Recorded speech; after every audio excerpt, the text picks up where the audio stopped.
in that aspect, I do see that the comedic element is really what we're known for. Yeah. Yeah. That makes and we'll take it. No, I'm not saying it's a bad thing. But there is more to it. But I think that's also why this kind of took off, right? The Scarface. Yeah.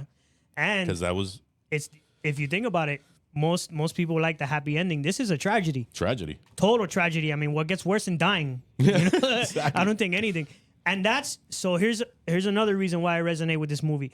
I've grown a lot through my darkness. Whenever I go through really trying times is when I come out, because I've understood now that without going through that, what is life? Yeah. Life is just this never-ending happy. Go back to the black and white. 100%. Go back to the yin and yang. We need yin and yang. You need the dark and the light to coexist. 100%. 100%. Right now, if we shut off all the lights here, we cut everything out. We literally we blinded the lights. Everything. What are we gonna see? Nothing. Absolutely nothing. But the moment one little light shines, everything opens up. But if you do the opposite, if you make the lights super bright and there's no darkness whatsoever, right? You're not gonna see anything either. There's no shadows to give you all the depth. So you're just gonna be this one-sided. So it's just needed, man. It's needed. So I'll take the humor, but know that we can do serious work too. 100%. And that's what I was saying. Like Tony, he was a very complex character, and that complexity is humans. That's who we are as humans. Yeah. And even the stories I'm writing right now, they're very complex. You're not gonna like my character. He does things that you're just like, bro, what a piece of garbage. But you understand why he does them, and you actually kind of feel sorry for him. I call it the Tony Soprano effect, because Tony Soprano was the protagonist. Yep. Well, he was really an antagonist. He was a bad guy. 100%. But you loved him. Somehow we rooted for that guy. No matter what. We rooted for him. No matter how many times he killed somebody. No matter how times he punched someone. Whatever. We rooted for him. And even at the end, you're like, what happened to him? What happened to our guy? And this is he's a leader of mafia, for God's sake. For the mob family. It's... And I love that. I absolutely love that, because that represents what humanity is. Yeah. Like my father, he's a great guy, but there's many times throughout his life where I was like, bro, what are you doing? Yeah. But I still love him because he's my father. He's your dad, bro. And that's humanity. Sorry, we were watching the Kardashians yesterday, and they literally said the same thing. Like they were saying that they were having issues. They're like, you're still my mom. I love you. Exactly. I'm here to support you. You're my mom. 100%. Doesn't mean we're not gonna have issues, bro. At the end of the day, that's what humanity is. So you can't pay. That's why like I said, I always go back to him, because it's not just like, the Tony Montana y esto lo otro. There's so many parts of that film that represent what humanity really is and who I am as a person specifically. That darkness has brought out the best out of me. Like, I'm a very positive person. I like to bring good things to help as many people as I can. I'm always listening to positivity, listening to books, going to seminars, learning from people, trying to network. I'm that positive guy, but it's because of the dark, grueling, painful things. You know what's out there, bro. You know what's out there. I mean, I don't like talking about it, but I lost both my parents at a young age, and I truly believe. I processed, right? I went through my dark time, my real dark times, but I processed it enough that I was able to turn it around and use that as a gift in my acting. And there were a few times in that jail cell in Amparo. Or that's where you were. That's where I was. Because my character didn't know if he was going to see his family again. He didn't know if he was going to see his wife again. There's a moment in the show where he gets thrown in jail, and in real life, the story goes that a guard had a change of heart. Nobody knew where he was. His wife hadn't heard from him in 10 days because they just took him and threw him in jail, and this guard had a change of, he just had I don't know, something happened, and he gave him a phone call. And he told them, if anybody finds out about this, we're all dead. And he gave him the phone. They called each other. They literally said each other's names. They started crying, and that's it. And the guy took the phone away from him because someone was coming. And that's all there was. So that moment when that guard would open that door, that little window, all I could think about was like, man, I'm never going to see my mom again. And it takes a toll on you. Oh, of course. As an actor, because you're really going in deep, and you got to be careful you don't go too deep. And how many shows did you do? We did, we ran for 8 months. and I did 2 shows a night, 4 days a week. So it's not like a movie set where like, all right, I'm done. You felt like a movie set because of how real everything was. Right. It was built into a mansion. Oh, okay. It wasn't a stage. It was built into a mansion, so all the rooms had a set in it, Wow. and the guests. It was an immersive experience. So the guests would be in the show. The guests were part of the show, Right. And they would literally, people would get taken to jail. People would get moved around by militia. People would get taken to the militia, right? To the militia, and then they would train them, like if they were going to be part of the militia. So it was a very immersive, So we had a lot of people, like a lot of older generation, kind of flip out. One gentleman took the rifle from one of the militias and pointed it at him. Wow. Yeah, and the security had to come and Yeah. another person down with it though, and then you hear the daughter, "Papi, it's just a show. Calm down." Like that's how, because at one moment you'd be in a party. And the next thing you know, You're militia everywhere taking over and kicking you out. And so it's interesting, man. It's interesting.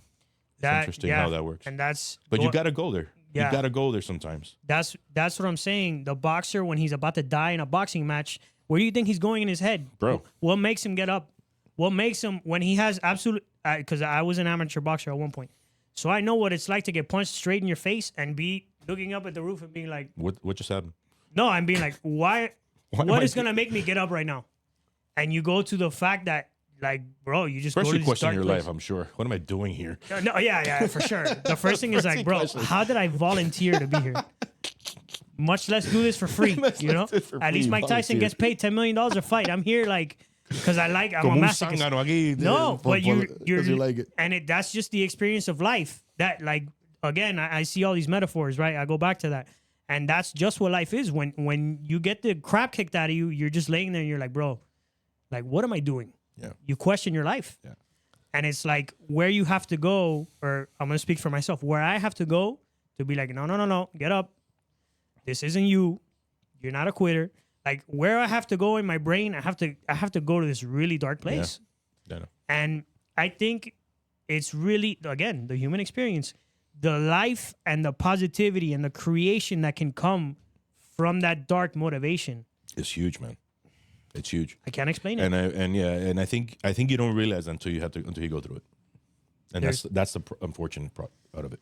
It is, but is it really though? It's unfortunate and fortunate, I guess. But right. But the fact that you have to go through it sucks. It sucks, but at the same time, it could be your biggest blessing.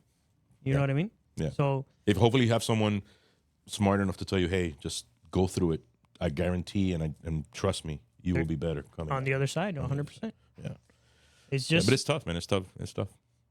But it makes us stronger, and again, it does. The yin and the yang. Yin and the yang, bro. 100%. Without it, we're nothing. Absolutely nothing. That's just whoever. I also think of it this way: if I created a human, if I wanted to make him patient, would I just snap my fingers and make him patient? No.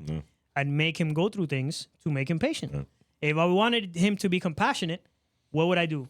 I'd make him get mugged. I'd try to kill him. I do all these things to him to make him understand there's horrible people on this planet. Do not be like them. Yeah. Be different. Yeah.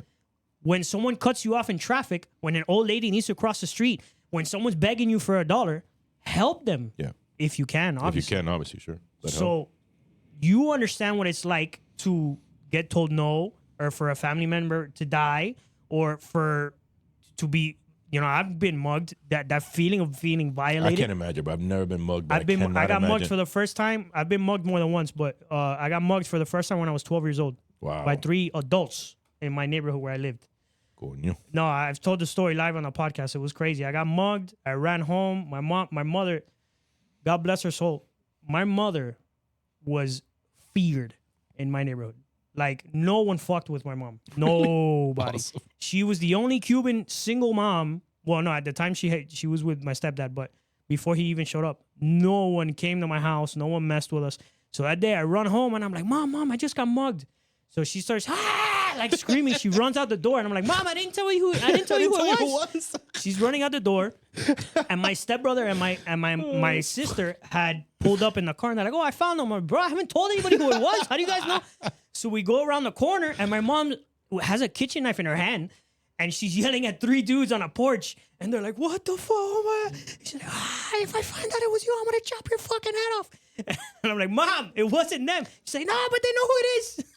That's wild. I'm not even done. So we hop in the car, and then my stepbrother's like, "No, they're around the corner." So we pull up to this bus stop, and the 3 of them were with 7 other guys. My mom hops out of the car with the kitchen knife because I took it from her. She takes it back from my hand, hops out of the car, and she's like, "Which one of you motherfuckers took my son's lunch money?" All this stuff because they took my iPad and my iPod and my lunch money. Bro, they scattered like roaches. It was crazy. I'm talking about one woman That's against. wild, bro. No, my mother, bro. Baba, I would say, man, like, don't a woman scorn. Yeah. So, but that feeling of, and the story goes on. My stepdad showed up, and no. Pa qué fue eso? That's crazy. He's anyway. That's crazy. So, the point is that feeling of being unsafe. I still feel that to this day. Yeah. Like I look over my shoulder. I'm sure, man. Yeah, that never goes away. It's taking that security from you, right? 100%. But those feelings, like, that's why I show compassion because of the bad things that have happened to me. Aside from it being traumatic or whatever, if it didn't happen to me, I wouldn't understand what it's like to be in that position. Right. So I don't put other people in that position. And going back to the Amparo thing, the closest I ever got to that world was that show, right? And just seeing the little bits that I had to kind of put myself through in my head, I'm going, man, I cannot imagine, you know, like we had a section where the people were leaving the country, and they used to the fish tank,